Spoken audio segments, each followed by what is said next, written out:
I enjoyed that even better the second time around. All right. Now I get to follow that one. Woo! Yeah. Teresa. And as if you guys could not figure out, this is a spinning wheel, Yeah.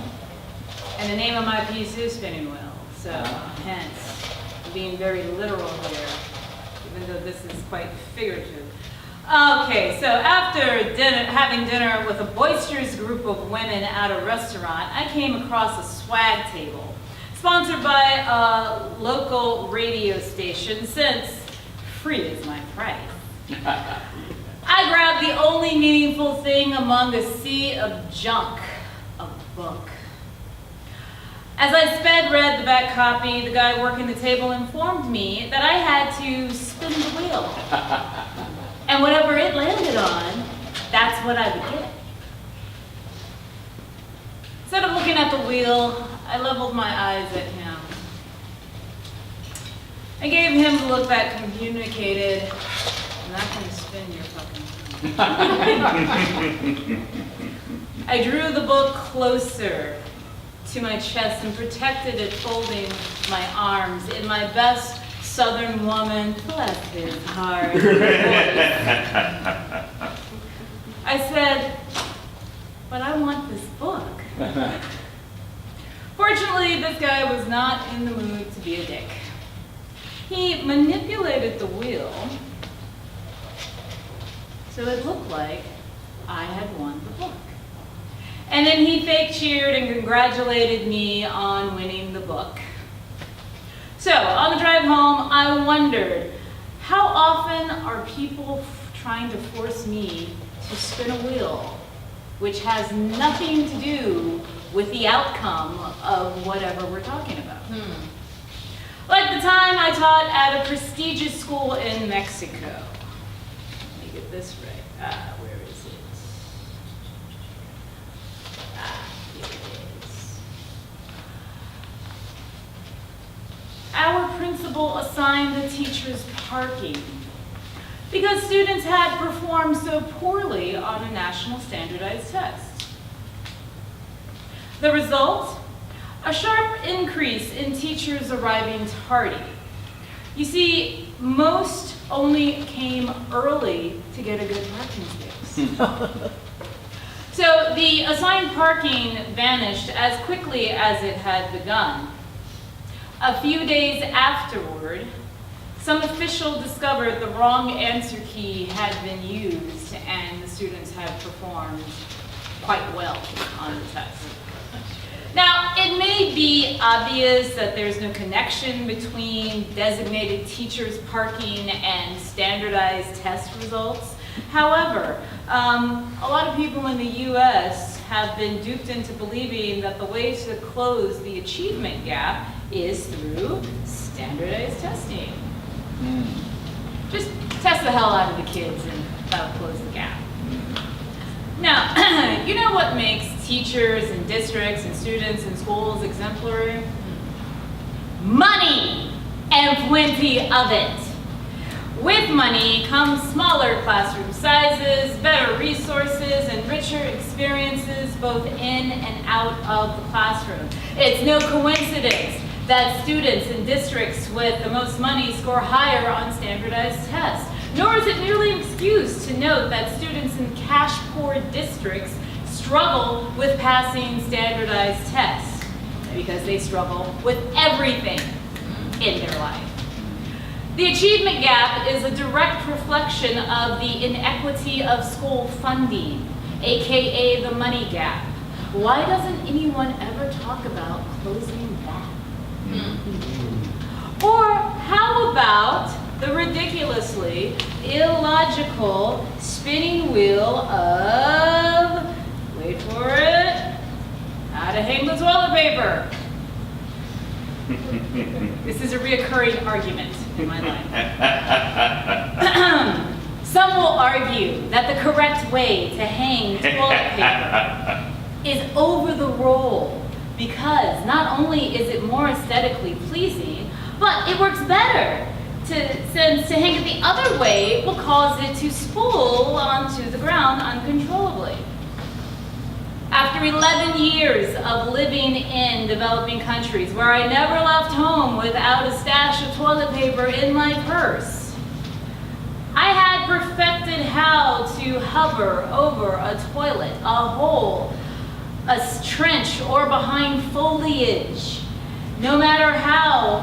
And I knew that the most important aspect to toilet paper was having it. Okay? So, no matter how the toilet paper is hung, it won't be softer, more absorbent, more tear-proof. And here is another everyday illogical thing, particularly in Austin. Let's see, where is it here? Ah, here it is. I just wanted, look at that magic. Cars versus bikes. All right, you haven't lived here long enough to get the cars versus bike argument in the Chronicle. Just wait for it. It'll come up again.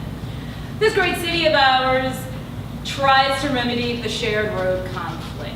Each side blames the other for being dangerous and inconsiderate. They paint a vivid picture of one another's traffic violations when it comes to who has the right of way, bikes or cars.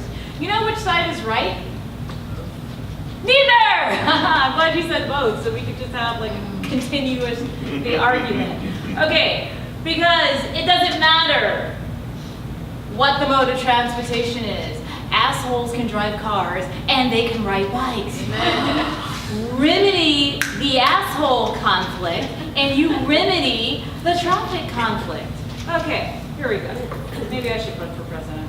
I got all the answers here, and there's more to come. Okay, so another type of vehicle. Where is it? Movies. Movies can transport us to another time and space, delivering racism along the way. First example.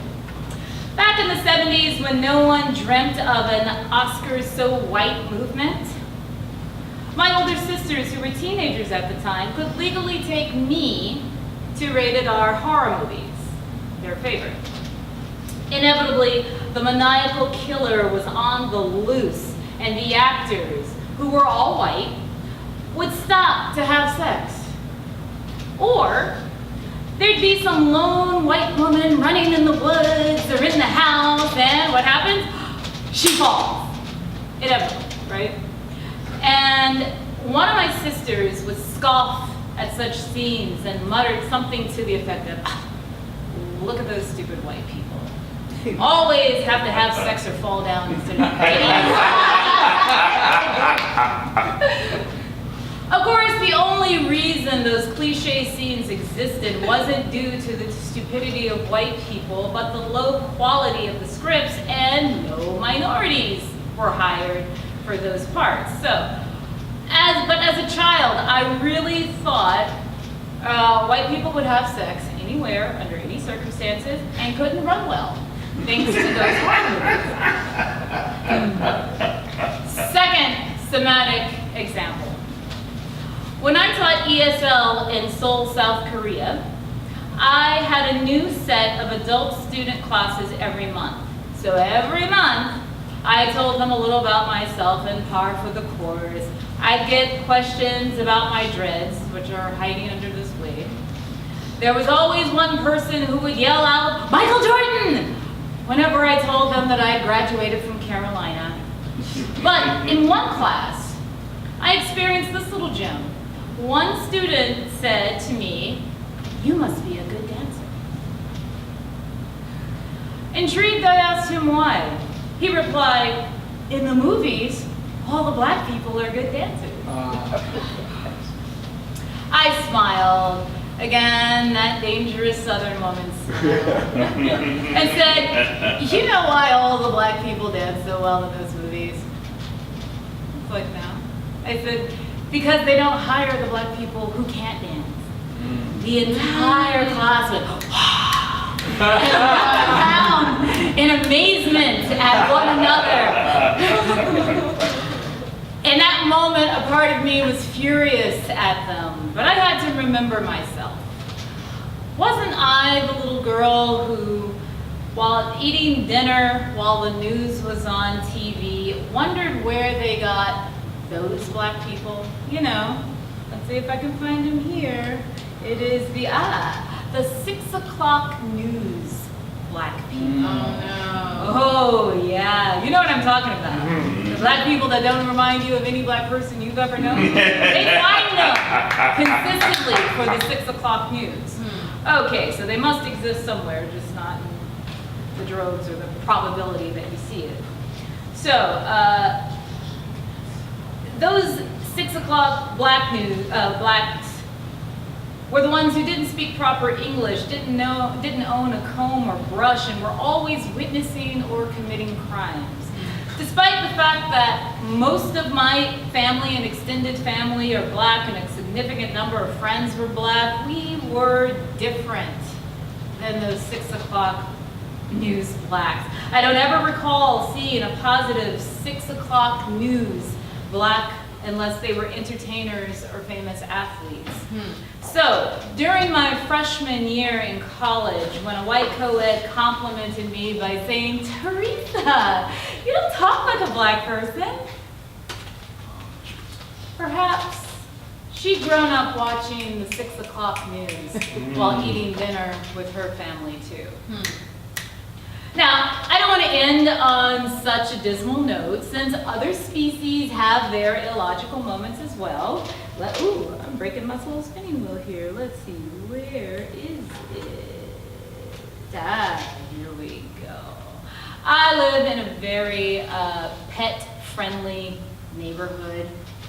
And once upon a time when I was getting out of my car, a neighbor was walking his dog, and that dog was in the position, you know what I mean? He was in the position, and as I was walking by, he could not finish his business because he was barking at me. And I just laughed. I had never seen such a thing, you know, a dog in the position but couldn't go because he was barking. And so I looked at the dog and said, "You can't bark and shit at the same time."